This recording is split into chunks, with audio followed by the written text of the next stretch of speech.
Friends అందరూ ఎలా ఉన్నారు? బాగున్నారా? నేను కూడా బాగున్నాను. మరి కొత్త రెసిపీతో మీ ముందుకు వచ్చేసానండి. ఏంటా అని చూస్తున్నారా? Curry prawns meal maker coconut curry అండి. చాలా బాగుంటుంది. ఇందులో ఏమేమి ఇంగ్రీడియంట్స్ వేసానో ఏంటో దాని ప్రాసెస్ మరి చూద్దామా? మరి పెట్టుకున్నాను. 2 గంటలు ఆయిల్ వేసుకున్నాను. పచ్చిమిర్చి చీరికలు, ఉల్లిపాయ ముక్కలు, ఉల్లిపాయ లైట్ బ్రౌన్ కలర్ వచ్చేదాకా ఫ్రై చేసుకోవాలి. రొయ్యలు వేసుకోవాలండి ఇందులోను. ఇది పచ్చి పసుపు అల్లం అండి పేస్ట్ 1 స్పూన్ వేస్తున్నాను. బాగా ఫ్రై అవ్వాలండి. ఫ్రై అయినండి మిల్లీ మేకర్ ఇది వేడినీటిలో వేసుకుని ఒక క్షణం ఉండిచ్చి అప్పుడు పిండుకొని పక్కన పెట్టుకున్నాను. ఇవి కూడా వేసుకోవాలి ఇందులోను. కలుపుకోవాలి.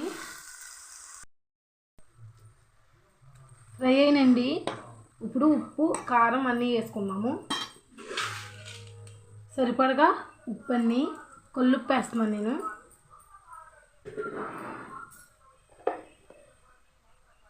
రెండు స్పూన్లు కారం.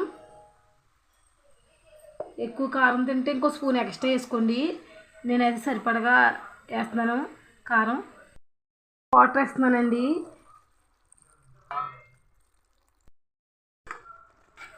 ఉప్పు చూసుకోండి, సరిపోతే వేసుకోండి. దగ్గర పడిపోయిందండి, ఎగిరిపోయినాయి ఈ వాటర్ అంతాను. ఇప్పుడు ఇది మామిడికాయ తురుమండి.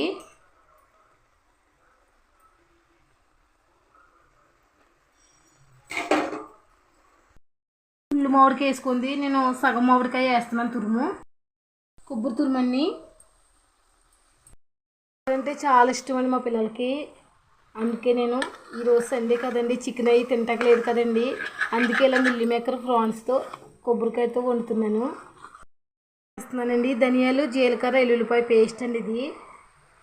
అదే వేస్తాను నేను. ఎక్కువ గరం మసాలా అవి వాడను. ఇప్పుడు ఎండాకాలం కదండి, అందుకే మా పిల్లలు ఎక్కువ తినరు కూడా ఎక్కువ గరం మసాలా వేస్తే. ఫస్ట్ ఫైనల్ కొత్తిమీర అన్నీ అయిపోయిందండి. కూర టేస్ట్ చూసి చెప్తాను.